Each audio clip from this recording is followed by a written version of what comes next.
بەناوی خوای بەخشەندە و میهرەبان. پەیامی ئەو جارەمان ڕۆی لە گەنجانە، گوێی لێ بگرە و قەدری بزانە، چونکە دڵنیا بە پەیامی سەروەرمانە، ئەو پەیامەش بۆ بەرژەوەندی دنیا و قیامەتمانە. خاڵی یەکەم، ئەی گەنج، ئاگات لە تەمەنی گەنجێتیت بێت و هەمیشە لە ژیانتدا ئامانجت هەبێت. رسول الله صلى الله عليه وسلم ئامۆژگاریمان دەکات کە بە تایبەت ئاگامان لە تەمەنی گەنجێتی بێت. وشەبابەکە قبل هەڕەمیک، ئاگات لە تەمەنی گەنجێتی بێ بەر لەوەی کە پیر بێت. خاڵی دووەم، هەمیشە بە دوای هاوڕێی چاکدا بگەڕێت. کوردەواری جوانیان گوتووە، دەڵێن هاوڕێ هەم دین دەرە و هەمیش دین بەرە. گوتراویشە ئەساحیب و ساحیبون، هاوڕێ ڕاکێشەرە، یان بەلای چاکەدا ڕات دەکێشێت یاخود بەلای خراپەدا.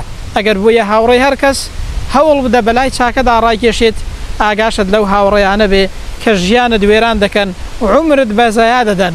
پێغەمبەر صلی الله عليه وسلم ئامۆژگاریمان دەکات، دەفەرمێت فەلینظر من یخالل، تەماشاکە ئەی ئینسان، ئەی گەنج، بزانە کێ دەکەی بە هاوڕێی خۆت. چەندین کەس هەن بەهۆی هاوڕێی خراپ ژیانیان وێران بووە. خاڵی سەیەم، ئاگات لە دەست بەتاڵیت بێت، چونکە ئینسان کە دەست بەتاڵ بوو پەلاماری ئەولاولا دەدات. ئیبن کەثیر جوانی گوتووە، دەڵێ نەفسی ئینسان هەرگیز ناسرەوێت، ئەگەر تۆ بە چاکەوە سەرقاڵی نەکەی، ئەو ئەتۆ بە خراپەوە سەرقاڵ دەکات. خاڵی چوارەم، هەوڵدە هەمیشە لە ژیانتدا بەرنامە و پلانت هەبێت، بزانت چیت دەوێت، بزانە دەتەوێت لە ژیانتدا چه بەدەست بێنیت. ئەو کەسانەی کە بێ بەرنامە لە ژیاندا تەمەنیان بە فیڕۆ دەڕوات و هەر ئەوەندە دەزانن هیچیان بەدەست نەهێناوە.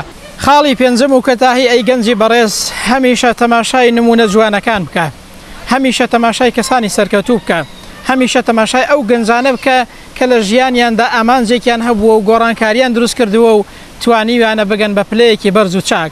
تەماشای ئەو کەسانە بکە کە لە چاکەدا پێشەنگ بوون، خی گەورەش لە قورئاندا زیکری کردوون. وەسەلام عەلەیکم وەڕەحمەت الله وبركاته.